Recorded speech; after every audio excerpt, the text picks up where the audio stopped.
নমস্কার বন্ধুরা, আমাদের বাড়ির ছোট্ট লক্ষ্মী গুনগুন। তার ছোট্ট একটি আবদার, সে নাকি তার পায়ে আলতা পরবে।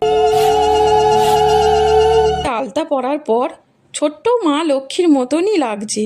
এসো মা লক্ষ্মী, বসো মা লক্ষ্মী, থাকো মা লক্ষ্মী ঘরে ঘরে। এসো মা লক্ষ্মী, বসো মা লক্ষ্মী, থাকো মা লক্ষ্মী ঘরে ঘরে।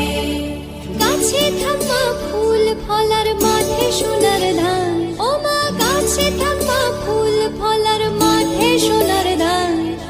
দুধে ভাতে বেঁচে থাক মা তোমার সন্তান, ও মা তোমার সন্তান। এসো মা। আপনাদের কেমন লাগছে কমেন্ট করো, ভালো লাগলে একটা শেয়ার করে দেবে। সকলকে কোজাগরী লক্ষ্মী পূজার শুভেচ্ছা।